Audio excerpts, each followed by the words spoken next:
예, 안녕하세요. 윤봉희라고 합니다. 어, 뭐 많이 시간이 지나가지고 또 많이 지르실 것 같아서 핵심만 딱 집어서 말씀드리겠습니다. 뭐 아직 고등학교 어디를 보내실지 아직 혼동이 많이 되시죠. 뭐 아직 우리 애기 어디를 갈지도 아직 확정되지 않은 상태도 되고 만약에 우리 애기가 단대부고를 갔을 때 뭐 저가 뭐 다른 과목에 대해서는 잘 모르지만 저도 과탐에 대해서는 이제 어떤 형태로 이루어지는지 그 정도 위주로 좀 말씀을 드리도록 하겠습니다. 일단 단대부고는 이렇게 나가는 학교가 몇 안 남았어요. 이제 대치동에서도 대부분 학교들은 이제 한 반을 이제 두 명의 선생님이 들어가시는 반들이 대부분이에요. 그래서 두 명의 선생님이 들어가시면서 물화생제에 대해서 이제 두 과목씩 맡아서 하시는 분인데 이제 단대부고는 어떻게 보면 이게 또 특이한 경우가 이제 됐는데 한 반당 한 분 선생님께서 이제 맡으셔 쭉 가십니다. 그래서 이런 학교들이 이제 얼마 안 남았어요. 이제 그래서 단대부가 대표적인 유형인데 이런 부분 때문에 많이 또 걱정을 하십니다. 또 한 분께서 한다 하더라도 내가 알기로는 통합각이라는 거는 저기 대학교에서 이제 사대에서 전공이 없죠. 통합각 전공이 없으니까 분명히 이분이 물화생지 중에 전공하신 분인데 자기가 비전공 파트가 그러면 세 가지씩이나 된다는 거죠. 그럼 여기서 분명히 손해 보지 않을까? 아니면 이번 시험 범위가 물리 파트인데 이 지금 맡으시는 분이 생물 전공이니까 왠지 우리 아이가 손해 보지 않을까라고 많이 걱정을 하십니다. 자신 있게 말씀드리는데 별 손해 없습니다. 단대부고에서는 아직까지 그런 사례가 뚜렷하게 보이지도 않고요. 이제까지 있었던 적도 없고 다 잘하십니다. 단대부고 선생님들 정말 훌륭하신 분들이고 그것 때문에 비전공 교과로 인해서 아이들이 피해 보는 사례라든가 불이익은 거의 없다고 보시면 됩니다. 다만 그런 파트는 있겠죠. 당연히 내가 만약에 물리 전공인데 이번 시험 범위가 물리 파트라면은 다른 반보다 좀 더 심화적으로 가르칠 수는 있어도 그래서 시험 범위 통합각을 벗어나게끔 이렇게 문제 내시지는 않기 때문에 그 부분은 기우라 보시면 될 것 같습니다. 그렇기 때문에 이제 교과서 단어 순서대로 쭉 진행하세요. 뭐 중간에 뭐 뒤에 있는 거 먼저 배우거나 뭐 앞에 있는 거 나중에 배우거나 그런 거 없이 쭉 배우시는 정상적인 시험 대비 체제로 가시니까 뭐 가장 이상적인 체제로 간다라고 보시면 될 것 같습니다. 두 번째로 중요한 건 난이도겠죠. 난이도로 보자면은 지금까지 단대부고는 문제가 다른 학교와 비교하겠습니다. 많이 어렵게 나온 학교가 대표적으로 이제 뭐 경기고라든가 뭐 영동고라든가 이런 학교들은 과탐에 대해서 상당히 어렵게 나온 학교들인데 그 학교에 비해서는 문제 난이도가 조금 쉬운 편이에요. 뭐 쉽다 하더라도 워낙 그 학교들이 어려운 거고 지금까지 단대부고의 통합학 문제는 절대 쉬워진 적은 없습니다. 참고로 계속 조금씩 난이도가 올라가고 있고요. 올해도 작년보다도 난이도는 계속 올라왔어요. 올라왔고 그다음에 이제 이 정기고사 난이도 차이가 큰 편으로 존재한다. 이 말 뜻이 뭐냐면은 통합각이다 보니까 이게 골고루 물화생지가 뭐 비율적으로 뭐 25%씩 똑같이 있는 게 아니거든요. 그래서 뭐 1학기 중간고사 때는 뭐 화학 파트가 강하고 2학기 때 뭐 기말고사 때서 물리가 강하고 이게 파트마다 뚜렷합니다. 그래서 그런 파트 때문에 분명히 어려운 파트도 있고 쉬운 파트도 있겠죠. 그래서 각 정기고사마다 일단 난이도 차이가 조금 벌어지긴 벌어집니다. 그래서 이런 차이들은 내용으로서 어려운 내용이 들어갔다라면은 암기 파트에 좀 쉽게 내시는 편이고요. 만약에 파트가 뭐 물리라든가 화학처럼 고난이도 내용이 많이 나왔다면은 암기 파트 좀 쉽게 만약에 그런 어려운 파트가 없다 그러면은 이제 내용적으로 많이 맑았다가 언어적으로 좀 어렵게 내시거나 그런 식으로 난이도를 좀 조절하시는 편에 속합니다. 그렇게 좀 보시면 될 것 같고요. 그렇기 때문에 중 수능 심화 연계 과정까지 반드시 필요한 학교 중에 하나입니다. 앞으로 이러한 내용들은 내년에 들어가서도 좀 더 수능 연계 과정 수능 과정과 조금 연계되는 과정들이 조금 더 비율적으로 많이 증가할 거라고 우리가 보고 있어요. 단대부고의 특징이 그거예요. 다른 학교에 비해서 과탐만 말씀드리면 다른 학교에 비해서 어렵지는 않은데 은근히 과탐에 대해서 수능 특히 대학교 입학할 때 과학에 대해서 실패율은 상당히 적어요. 뭐 수학이라든가 뭐 국어라든가 영어는 모르겠어요. 근데 과탐 때문에 단대부고에서 뭐 수능 볼 때 이럴 때 뭐 피해를 봤다 이런 사례는 거의 없다 보시면 됩니다. 거의 뭐 정석대로 가르치시고 그리고 이 아이들이 나중에 2학년 3학년 올라가서도 거의 문제 유형이라든가 이런 것들은 거의 수능형으로 출제를 하세요. 또 내신 부분도. 그래서 상당히 과탐에 대해서는 제가 볼 때 상당히 저도 좋아하는 학교 중에 하나고 상당히 이상적으로 가고 있다라 보시면 될 것 같습니다.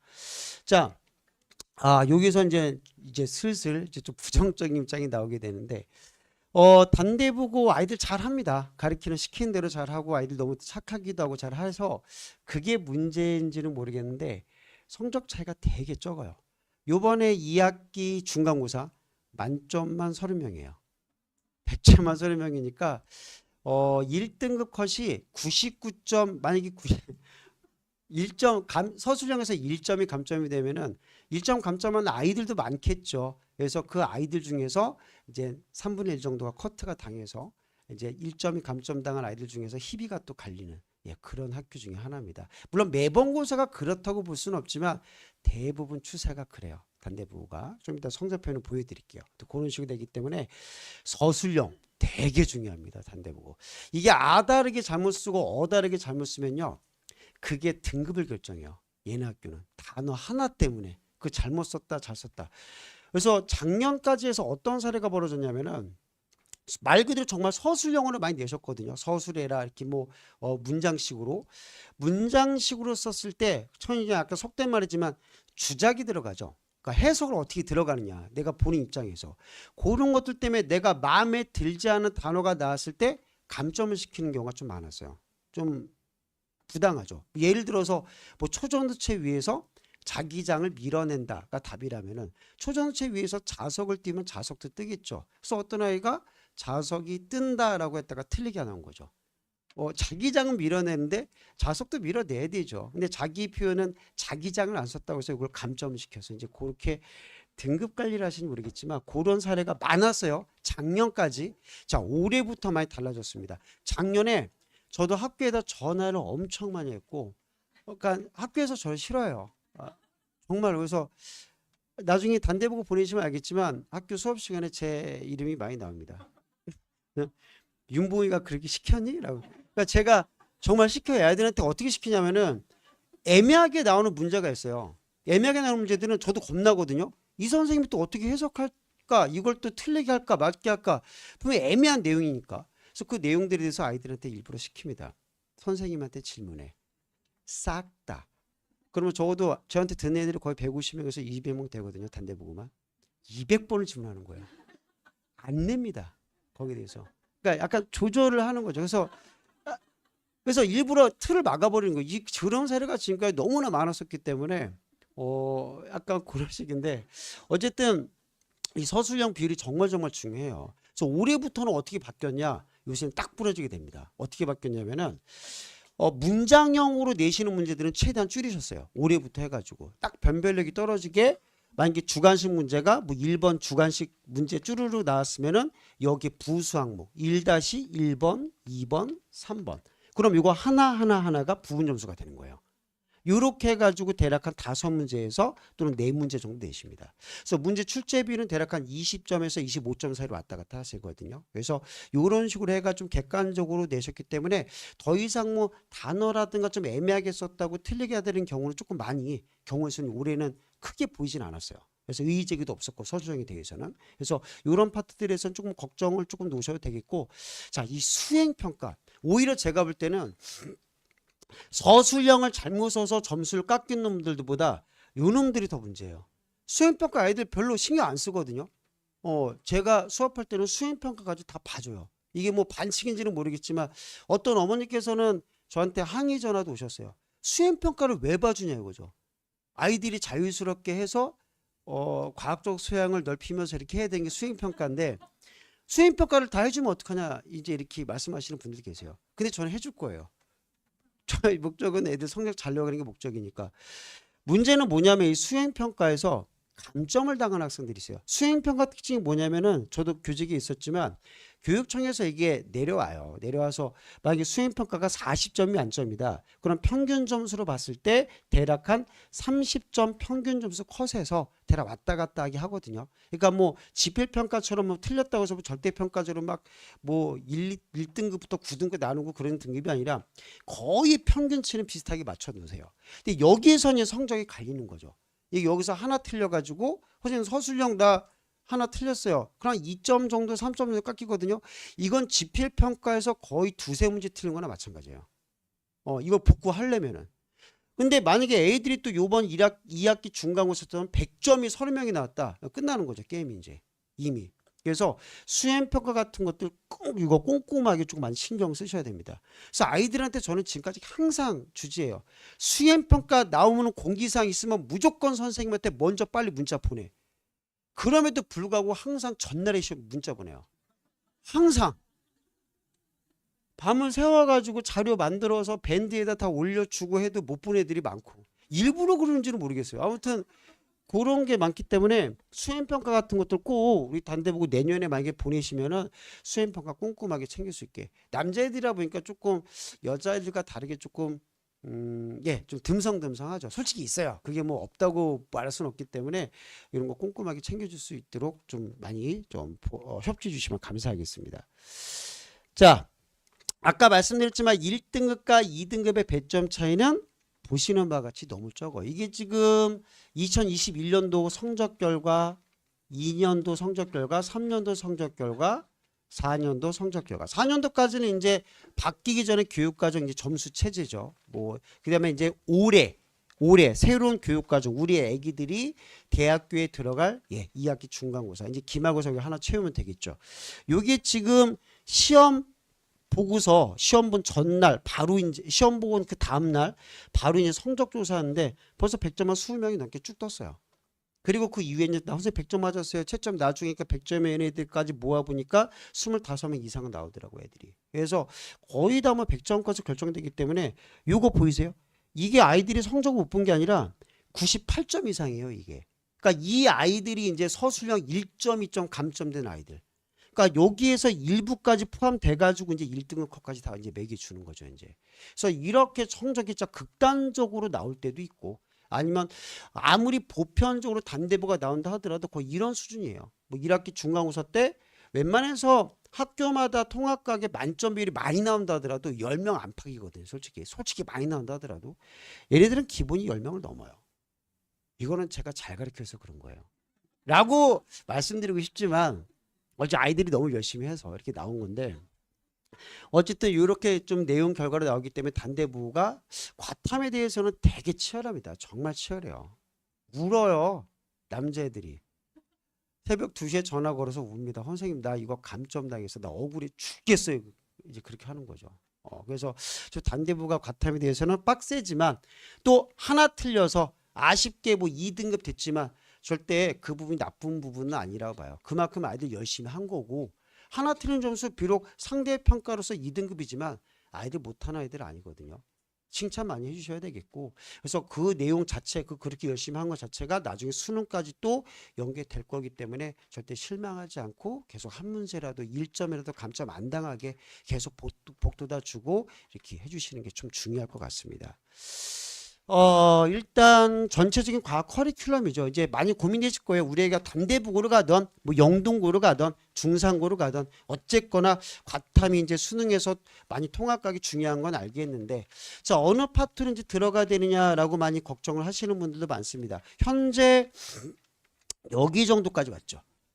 우리 애기들은 그 전에 과탐에 대해서 아무것도 손을 안 댔는데요. 괜찮아요. 아직 안 늦었습니다. 충분히 안 늦었고 했으면 좋겠죠. 했으면 더 좋겠지만 지금 시작하셔도 크게 늦지는 않겠고요. 지금 우리 아이는 통합각 전체 과정 안 들어가고 옛날에 설명이 들을 때 물화생지가 더 중요하다 그래가지고 물화생이 지금 하고 있는데요. 통합각은 겨울방학 때 밀어놔도 되는데 이거 그럼 우리 아이는 늦은 겁니까? 라고 하시는 분들인데 절대 안 늦은 거고요. 좋은 선택하신 거예요. 대신에 과학이란 거는 선행을 했다면은 그 선행한 내용들에 대해서 반드시 연계가 돼야 돼요. 쟤는 과학 가르치지만 과학에서 제일 큰 문제점이 그거라고 봐요. 생명과학을 끝내요. 그걸로 끝내요 진짜. 그 이후에 연계되는 게 아무것도 없어요. 그리고 또 물리를 해요. 그리고 또 끝내요. 그리고 나중에 다시 너 선행해봤니? 네 물리 한 바퀴 다 돌았어요. 만일력 구하는 공식 자체를 몰라요 애들이. 정말 그런 사례가 많이 벌어지기 때문에 저희가 이제 과탐 들고 선행할 때는 반드시 이 부분에 대해서 연계되는 파트가 필요하다. 지금 물화생지가 지금 하고 있는 아이들은 끝까지 끝내세요. 이왕 시작한 거 끝내시고 대신에 이 내용에 대해서 통합각 과정과 어떻게 연계되는 파트가 중요한지 제가 지금 팜플렛에다 걷다 이렇게 표 갖다 만들어 놨거든요. 물화생지에서 어느 파트가 통합각에 몇 프로가 들어가는지 그래서 현재 우리 아이들이 배우기 페이지가 제가 기억이 잘 안 나서요. 페이지가 제가 이거를 2페이지에 써놨네요. 2페이지에 거기 통합각의 연계성이라고 써놓은 그 표 있죠. 이게 지금 우리 애기들이 배우게 되는 물화생지 파트 통합각의 연계성이거든요. 보시면 알겠지만 거의 다 일반 선택 과정에 거의 다 묶여 있어요. 일반 선택이 뭐냐면은 2학년 1학기 때 배우게 되는 물화생지예요. 그 파트에 대해서 거의 다 연계되는 거니까 지금 배우게 되는 파트는 아마 거의 100% 내용이 유지가 된다 보시면 될 것 같습니다. 그래서 아직 통합각 안 하신 분들은 지금부터 물론 조기기강 때 들어가셔도 좋겠지만 1월 달에 들어가셔도 좋겠다. 자, 주의할 점이 생기는데 대신에 이때부터는 좀 시간 관리를 잘 하셔야 돼요. 그래서 제가 추천드리는 거는 조금 빡세지만 만약에 1월 달부터 들어갔다 이런 분들은 일주일에 주 1회짜리 수업 하지 마시고 좀 약간 시간을 좀 투자하셔서 일주일에 2회짜리로 하셔서 핵심 파트든 아니면 중요한 변별력 파트만 보는 강좌든 간에 1월 달에 통합과학 전체를 끝내시는 게 중요해요. 그리고 2월 달에는 이건 다른 설명회 때마다 항상 말씀드리는 건데 무조건이요. 1학기 중간고사 시험법이면 집중적으로 들어가야 돼요. 1학기 과정도 전체 다 아니에요. 1학기 중간고사 과정만. 실전적으로 들어가야 돼요. 아이들이 맨 처음에 이제 고등학교 교문 들어가자마자 그때부터 적응하기 되게 힘들어 하거든요. 특히나 과학은 중학교 과학과 고등학교 과학의 문제 유형 스타일 다 달라요. 그렇기 때문에 이때 적응 어떻게 하냐 따라서 1년 점수가 거의 결정되기도 합니다. 정말 늦게 적응하는 학생들은요 2학기 때까지 올라와서도 적응 못했다가 2학기 기말 때쯤에 가서 우리 학교가 문제가 이렇게 나와 이렇게 늦은 애들도 분명히 있어요. 꼭 이때 실전 대비스럽게 이때 저한테 듣는 아이들 시험 같은 거 많이 보거든요. 성적이 20점이 나와요. 정말로. 만점이 25점이 아니에요. 100점 만점이 20점. 그러니까 어머님들이 깜짝 놀라는 거죠. 우리 애기들이 아닌데 중학교 때 하나 틀리고 만점 맞고 심지어 과거까지 준비한 애들인데 점수가 이거밖에 안 났다고 우리 애기 밀렸었나 봐요. 아니요. 제대로 썼어요. 다 틀린 거죠. 학교 내신스럽게 반드시 들어가는 파트가 필요합니다. 그래서 이런 파트 제발 요거는 제 수업을 안 들어도 괜찮아요. 이런 강좌는 꼭 들으셨으면 좋겠어요. 다른 선생님이 있다면. 그래서 2월 때는 꼭 시험 대비 주시고 작년 같으면은 고1 여름방학 때는 제가 뭘 추천해 드렸냐면은 2학년 때 배울 물화생지 중에서 중요한 파트 한마디로 어려운 파트만 기간도 짧기 때문에 그 파트만 선택적으로 집중적으로 하세요라고 말씀을 드렸어요. 왜냐하면 우리 애기들은 수능을 물화생지를 볼 거니까. 근데 지금은 아니죠. 통합각을 봐요. 쓸데없는 거 하지 말란 소리죠. 여름방학 때는 무조건 2학기 때만 집중적으로 준비하는 겁니다. 기간 너무 짧다 싶으면 말 그대로 2학기 중간고사 파트라도 심화적으로도 한번 보셔야 되는 게 중요하죠. 개념정의 들어가지 마세요. 이 여름방학 때는 뭐 2학기 때 과정 핵심 개념정의 제가 볼 때 그런 강좌 저 깔지도 않아요. 아무 도움도 안 돼요. 그냥 차라리 내신 문제 다이렉트로 들어가 버리는 게 나아요. 그냥 차라리. 그래서 이때는 그런 2학기 중간고사 과정 꼭 필요하다라는 거 요 정도 잡아주신다면요. 뭐 당연히 학기 중에는 내신 집중해야 되겠지만 크게 실패는 없을 거라고 봅니다. 오케이. 그래서 이렇게 말씀드리고요. 요거는 이제 제 자랑이기 때문에 요거는 그냥 넘기도록 하겠습니다. 이런 문제 유형 이제 이런 건 연습해 줘야 돼요. 단대보고는 단대보고스럽게. 단대보고 기출문제. 실제 나왔던 문제. 선생님 우리 학교 문제에서 이거 이렇게 또 어떻게 나올까요? 이 문제 유형의 예시를 다 적어주는 거예요. 이게 좀 자료가 좀 이거 오래된 거라서 한 3년 전 자료거든요. 지금 이거 문항 그때 10개까지가 개요 문항이었는데 지금은 이거 18개로 늘었어요. 계속 추가되는 거예요. 그러니까 이것만에 절대 이 범위 안에서 답은 벗어나지 않아. 이렇게 단대보고 유형스럽게 문장형도 고쳐줘야 되겠고요. 이렇게 좀 학교스럽게 바꿔주는 게 필요하겠고요.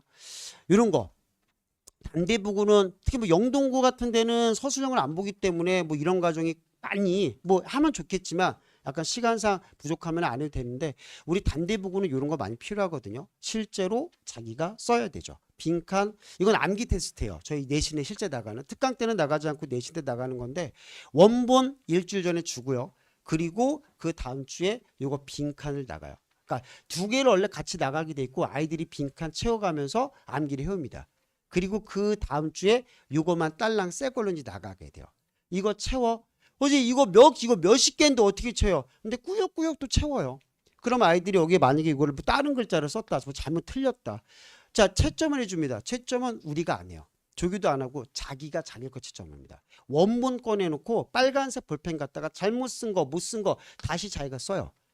쓰고 그것만 다시 또 외워서 저한테 1대1로 구두 테스트로 통과해야 집에 패스입니다. 이게 엄청 효과가 커요. 남들이 채점해 주는 거 아무 의미 없어요. 얼마 전에 부부싸움 했거든요. 우리 와이프랑. 아이가 공부를 했는데 뭐 수학 문제지, 아직 초등학생이지만 수학 문제 풀었는데 엄마가 채점을 해주고 앉아있는 거예요. 물론 뭐 어리니까 뭐 그럴 수 있다 하는데 왜 네가 이 채점을, 자기가 푼 건 자기가 해야지. 채점을 하면서 그게 5초든 3초든 1초든 슬쩍 답이라도 볼 거고 해설 과정이라도 약간이라도 볼 거고 왜 틀리나 생각이라도 하는 거지. 남이 채점해 주잖아요. 이것만 봐요. 동그라미랑 이것만 봐요. 물론 스스로 안 되는 학생은 어느 정도 옆에서 보조가 필요한 거 맞긴 맞겠지만 어느 정도 자기 자율성 있는 학생들은 이제부터라도 본인 스스로 채점하고 본인 스스로 틀린 거 오답 정리도 하게 해야 돼요. 오답 정리도 바르지 않아요. 해설지라도 읽고 내가 이것 때문에 틀렸는데 라는 할 정도로 그 정도가 필요하다라는 거. 그래서 그런 과정으로서 이런 과정이 좀 단대부가 좀 특화된 수업이다라고 보시면 되겠고요. 이거는 대놓고 이제 교과서 정리. 교과서 상당히 중요해요. 교과서. 참고로 단대부고는 과탐 교과서가 미래 교과서인데 제가 책을 한번 쭉 봤어요. 작년까지만 해도 비상 교과서인데 미래 교과서로 보니까 정말 책이 쓰레기예요. 이거는 정말 초등학교 교과서보다 더 쉬워요. 뭐 나온 게 없어요. 교과서가. 뭐 책을 이따위로 만들었는지 모르겠는데 천재 교과서라든가 다른 교과서는 그때 볼만하거든요. 왜 도대체 이런 교과서를 했는지. 결국 단대부고는 지금 수업을 EBS 문제집으로 하십니다. 왜 굳이 그렇게 과정을 시행착오로 반복하는지 모르겠지만 어쨌든 교과서에서 가끔 내시거든요. 교과서 정리 이렇게 좀 우리가 시킬 수 있도록 빈칸 정리니까 이런 것도 좀 많이 저희가 연습을 따로 쓰는 연습 많이 시키거든요. 이런 건 단대부가 서술형을 위해서라도 반드시 필요하다. 이렇게 좀 말씀드리고 싶습니다. 저희는 문제 낼 때 이렇게 단답식으로 내지 않고 이 보기 가로가 길죠. 다 쓰기예요. 문장형으로. 이런 과정이 꼭 필요하다라는 거. 뭐 클리닉 관리는 나중에 내신 때 저 말씀드리도록 하겠고요. 요 시간표는 저희가 뭐 내년 시간표입니다. 내년 저희가 단대보고 들어갔다는 가정하에 요 시간표는 바뀌지 않으니까 미리 봐주셨다가 웬만한 학교치고 단일학교 4개 이상 깔으시는 선생님들은 없으실 거예요. 그래서 자기 시간에 맞춰서 이렇게 좀 모시면 될 것 같고 중요한 거는 방학 특강이겠죠. 방학 특강이니까 조기 기강은 이미 이제 결정이 됐고요. 요 시간 중에 맞춰서 수강하시면 될 것 같고 나중에 생명과학은 지금 조기 기강으로 하셔도 상관없는데 제가 판단하기에 아직 과탐을 안 하셨다면 지금부터 그냥 통합과학을 들어가시는 게 100번 좋을 것 같습니다. 솔직히 말씀드려서 이게 지금 통합과학 시간표가 되겠고요. 그 다음에 아이고 죄송해요. 요거 하면 되고 그 다음에 요거는 생명과학 시간표인데 아까 말씀드린 대로 두 개 만약에 통합과학을 한 번도 안 하셨다면 통합과학을 선택으로 가셔라. 전체 시간표입니다. 이걸 찍으시면 돼요. 요 시간표 맞추셨다가 자기 시간표에 맞는 대로 잘 들어가시면 될 것 같습니다. 방학 1월 달 중에 시간표도 같이 제가 기재를 해 놓은 거기 때문에 여기 주 오전 같은 데는 주 2회 수업이거든요. 이런 것들이 아까 말씀드렸지만 가장 마지노선 마지막이죠. 방학 1월 달 들어가서 마지막 통합과학 하실 때는 이걸 1월 달 안에 이런 식으로 끝내셔야 되고 조기 기간 같은 경우는 좀 더 수월하니까 지금부터 들어가는 시간들이 많으니까 주 1회 반으로 하셔도 충분히 2월 달 안까지는 일정 맞출 수 있을 것 같습니다. 자, 이 정도로 말씀드리고요. 나중에 더 좋은 모습으로 찾아뵙도록 하겠습니다. 감사합니다.